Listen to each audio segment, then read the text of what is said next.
Assalamualaikum warahmatullahi wabarakatuh. Bertemu lagi dengan kami siswi 4M2N. Di sini kami akan membacakan hasil rangkuman yang kami rangkum dari mata pelajaran fikih. Sebelum itu, perkenankan kami untuk memperkenalkan diri kami. Saya Fitriana, saya Maimunah, dan saya Kiki Zakia. Baik, kita mulai.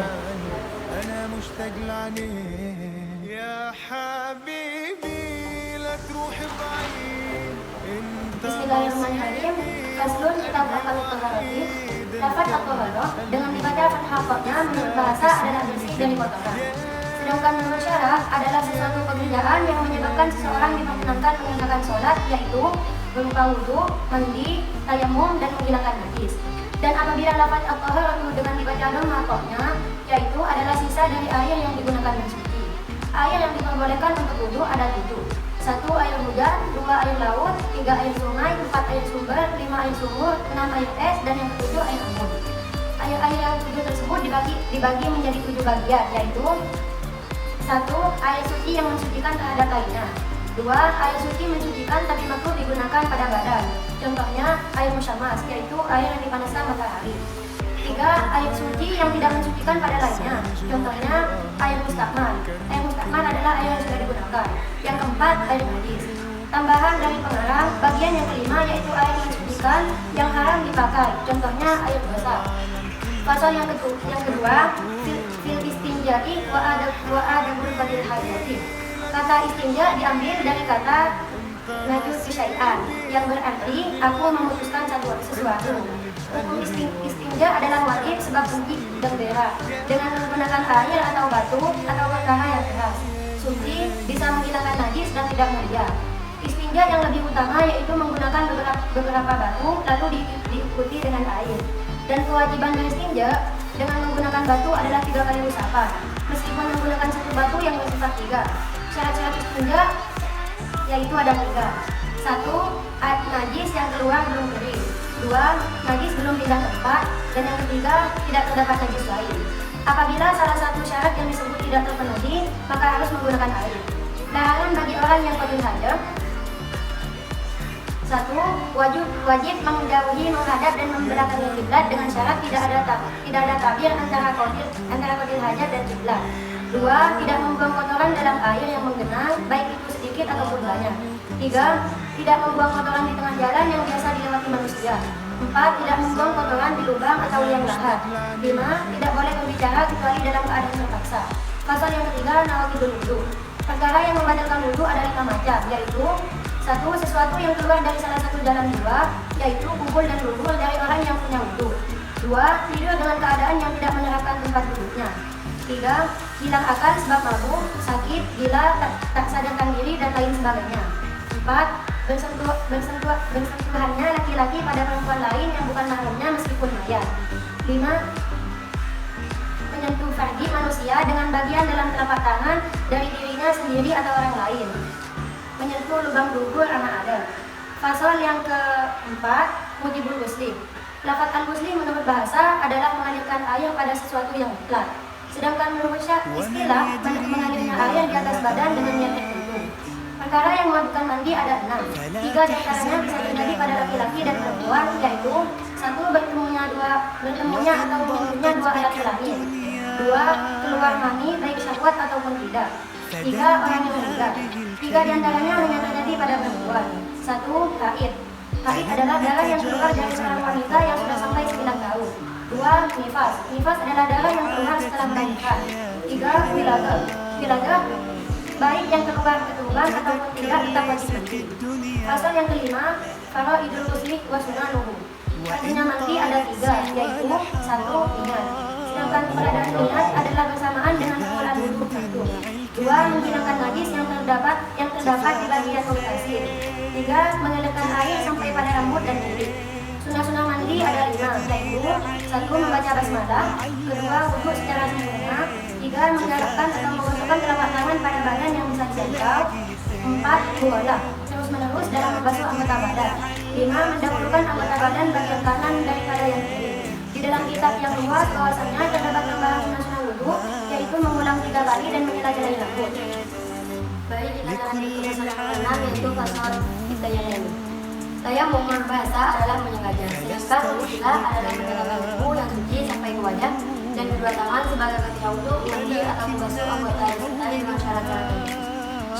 Syarat tayamum ada 5 perkara, yaitu yang pertama, terdapat halangan baik berupa bagian atau siap saja.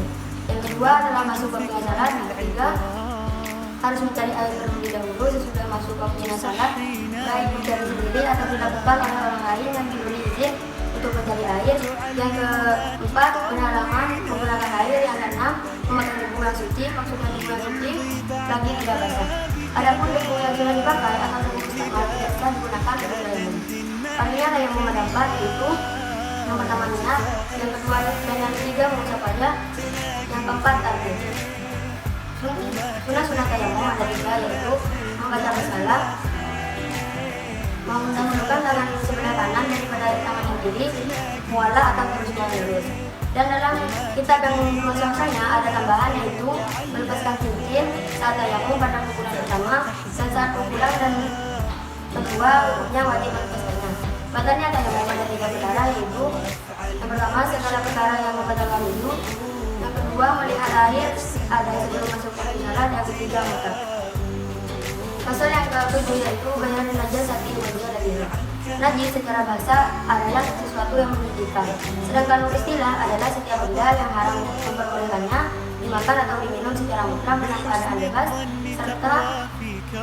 serta mudah membedakannya. Keharamannya bukan karena kemudiannya menjijikkan dan bukan kemudaratannya pada akal dan badan. Dalam kata mutlak adalah najis yang sedikit dan sedikit. Dengan kata ikhtiar mengecualikan dalam keadaan terpaksa, maka hukumnya boleh menggunakan berarti. Kata mudah membedakan mengecualikan berarti yang berada dalam keju atau kemudian. Kata bukan karena kemudian mengecualikan bangkai manusia. Kata tidak dipandang menjadikan mengecualikan sperma, ludah, dan sebagainya. Kata tidak berbahaya mengecualikan batu dan tumbuh-tumbuhan yang berbahaya bagi tubuh atau akal kita. Setiap benda yang keluar dari kumpul dari 2 jalan yang kumpul, baik keluarnya biasa atau jarang seperti darah, maka hukumnya najis kecuali air mani. Adapun mencuci semua air kecil dan kotoran, buang air besar hukumnya wajib. Najis ainiyah adalah najis yang bisa dilihat oleh mata, diketahui sifat-sifatnya najis, artinya rasa, bau, warna. Secara mensucikannya itu dengan menghilangkan benda najis dan sifat-sifatnya. Najis hukmiyah adalah najis yang tidak bisa dilihat oleh mata, diraba. Cara mensucikannya yaitu cukup mengalirkan air pada benda yang kena najis tersebut walaupun hanya sekali. Najis mukhafafah adalah najis kencing seorang bayi laki-laki yang belum memakan makanan selain asin. Cara mensucikannya yaitu bisa dengan menyiram atau mengalirkan air padanya. Najis mughalladhah adalah benda yang terkena jeratan anjing atau babi. Cara mensucikannya adalah dengan membasuh 7 kali dengan air suci mensucikan, dan salah satu yang disertai dengan debu yang suci. Najis bermusik adalah barang yang terkena najis yang terkena selain najis yang telah disebut cara mensucikannya. Yang telah disebut cara mensucikannya cukup dibasuh 1 kali, tapi yang lebih utama dibasuh 3 kali. Pasal yang ke-8 yaitu pasal masyarakat wujud sholat. Syarat-syarat kewajiban mengerjakan sholat itu ada 3. Yang pertama Islam, yang kedua sudah mencapai balik. Bagi anak yang sudah berusia 7 tahun harus diperintah agar mau melakukan sholat, dan anak yang berusia 10 tahun harus dipukul apabila mereka meninggalkan sholat. Yang ketiga yaitu berangkat. Pasal yang ke-9 yaitu pasal masyarakat itu syarati qabla dukhuli. Syarat-syarat sholat sebelum masuk dalam sholat ada 6, yaitu yang pertama sucinya anggota badan dari hadas kecil dan hadas besar dan juga najis. Yang kedua menutup warna aurat meskipun berada di tempat gelap. Aurat laki-laki adalah tempat antara pusar dan lututnya, dan bagi wanita budak batasnya sama dengan auratnya laki-laki. Aurat wanita merdeka adalah semua anggota badan selain muka dan kedua telapak tangan, baik di dalam sholat atau di luar sholat. Dan apabila saat sendirian adalah seperti ini. Aurat menurut bahasa adalah kebenaran, sedangkan syarat yaitu sesuatu yang wajib ditutupi dan haram untuk dilihat. Syarat sholat yang nomor 3 yaitu berada di tempat yang suci pakaian. Berada di tempat yang suci pakaian. lainnya hingga hari suci. Yang keempat, mengetahui maksudnya waktu sholat. Yang kelima, menghadap kiblat. Boleh meninggalkan menghadap kiblat dalam sholat ada dua keadaan. Yang pertama, dalam keadaan menakutkan setelah berlalu memerintah. Yang kedua, sholat sunnah dalam kendaraan waktu bepergian. Pasal yang ke-10 yaitu pasal arkanus sholat. Rukun sholat ada 18 rukun, yaitu yang pertama niat, yang kedua berdiri bagi orang yang mampu, yang ketiga takbir ihram, yang keempat membaca Fatihah, yang kelima ruku, yang keenam tumanina dalam ruku, yang ketujuh i'tidal, yang kedelapan tumanina dalam i'tidal, yang kesembilan sujud dua kali, yang ke-10 tumanina dalam sujud, yang 11 duduk di antara dua sujud, 12 tumanina dalam duduk, 13 duduk akhir, 14 tahiyat akhir dalam duduk akhir, 15 membaca sholawat dalam tahiyat akhir, yang ke-16 mengucap salam yang pertama, yang ke-17 niat keluar dari sholat, yang ke-18 tarki. Perkara sunnah sebelum sholat ada dua, yang pertama adzan, yang kedua iqamah. Perkara sunnah setelah masuk sholat ada dua. Menurut sunnah apa? Yang pertama tahiyat awal, yang kedua doa qunut. Perkara sunnah hayat yang ada di dalam sholat yang yaitu ada 15. Yang pertama mengangkat kedua tangan ketika takbiratul ihram, yang kedua mengangkat kedua tangan ketika turun untuk ruku, yang ketiga membaca tawajjuh atau bismillah, empat membaca ta'awuz, lima mengeraskan bacaan pada tempatnya, artinya cukup 2 rakaat awal maghrib dan isya, dan membaca pelan pada tempatnya selain yang disebut. Yang keenam membaca amin, 7 membaca surah setelah membaca surah Fatihah, 8 membaca takbir ketika ruku, 9 membaca subhanallah liman hamidah, 10 membaca tasbih dalam ruku, 11 membaca tasbih dalam sujud, 12 meletakkan kedua tangan di atas dua paha, 13 duduk istirahat pada semua duduk, 14 duduk tabarruk pada dunia terakhir, 15 salam yang kedua. Pasal-pasal yang ke-11 yaitu ada dengan tidak sesuai. Perkara pembatasan sholat ada 11, yaitu pertama berbicara dengan sengaja, yang kedua banyak bergerak secara terus, yang ketiga hadis kecil dan hadis besar, yang keempat timbulnya najis yang tidak dimaksud, yang kelima membukanya aurat dengan sengaja, yang keenam berubahnya niat seperti niat keluar dari sholat, yang ketujuh membelakangi kiblat, yang kedelapan makan, yang ke-9 minum, yang ke-10 tertawa, dan yang 11 kotak. Pasal yang ke-12 yaitu sholat berjamaah.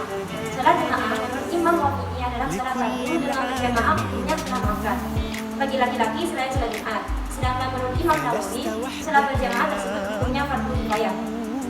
Bagi laki-laki berjamaah dalam sholat Jumat hukumnya fardu ain. Bagi makmum wajibnya mengikuti imam, tidak wajib menentukan imamnya. Orang yang merdeka boleh makmum kepada budak, dan orang yang sudah balik boleh makmum kepada orang yang belum balik, kecuali pada anak kecil yang belum narar. Maka tidak sah mengikuti anak tersebut. Tidak sah hukum jamaahnya apabila laki-laki makmum kepada perempuan, unsa mungkin makmum kepada orang perempuan, sesama unsa, orang yang kasih fatihahnya makmum kepada orang yang berumur. Beberapa syarat menjadi makmum yaitu yang pertama, makmum mengetahui terhadap celahnya imam. Yang kedua, tidak mendahului imam meski dengan telapak kakinya. Yang ketiga, jarak makmum dan imam tidak lebih dari 3 atau kurang lebih 144 meter. Yang pasal ke-13 yaitu pasal sholati wajib ihram. Bagi musafir boleh meringkas sholat yang berjumlah 4 rakaat bukan yang lainnya.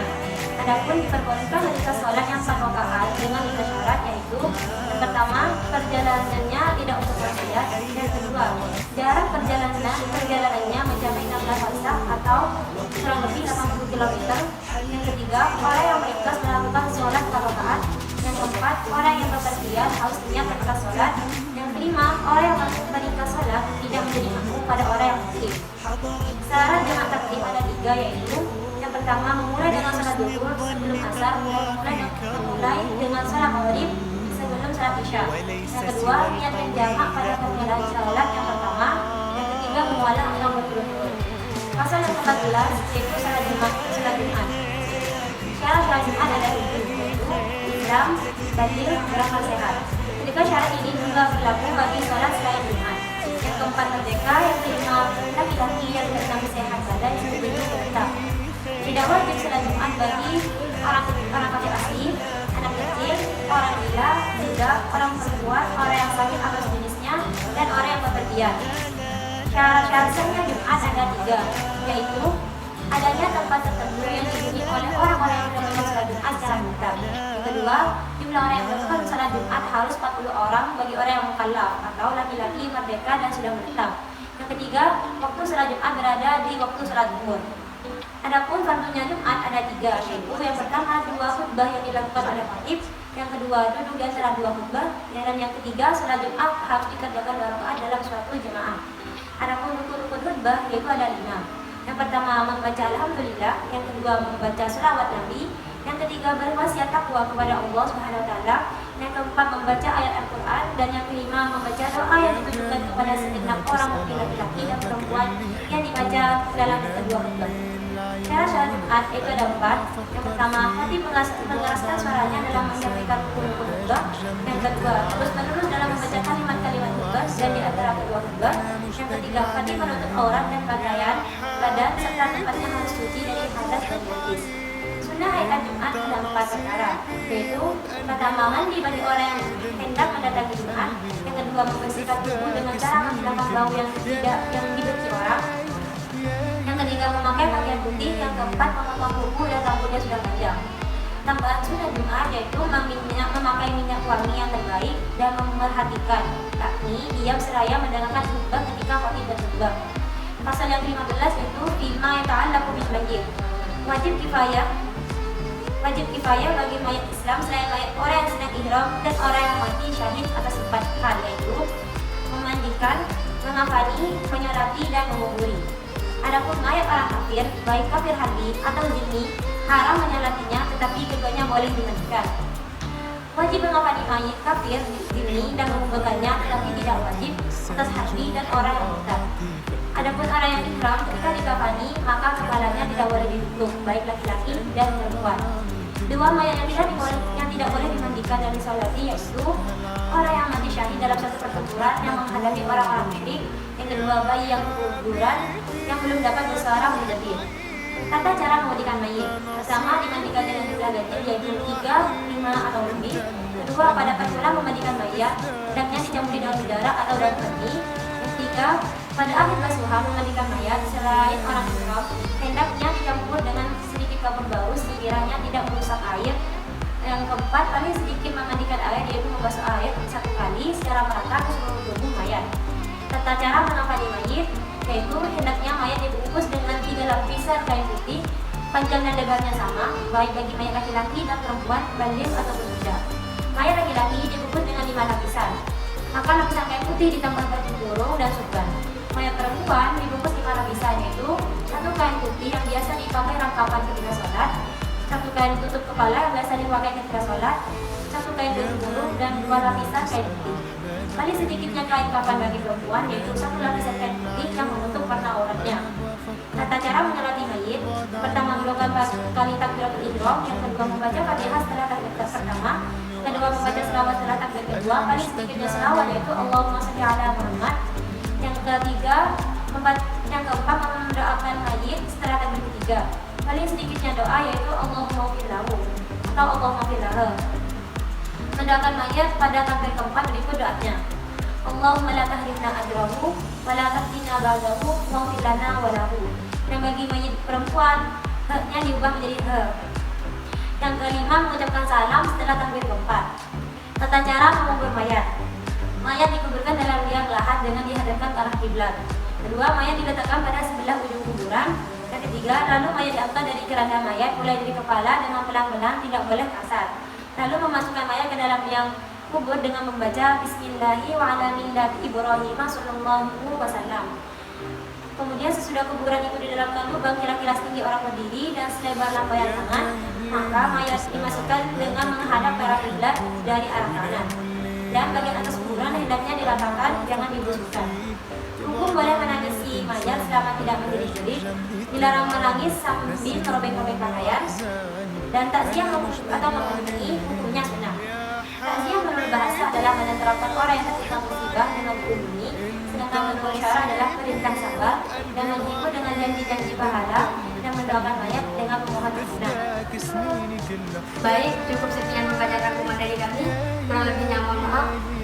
Wassalamualaikum warahmatullahi wabarakatuh.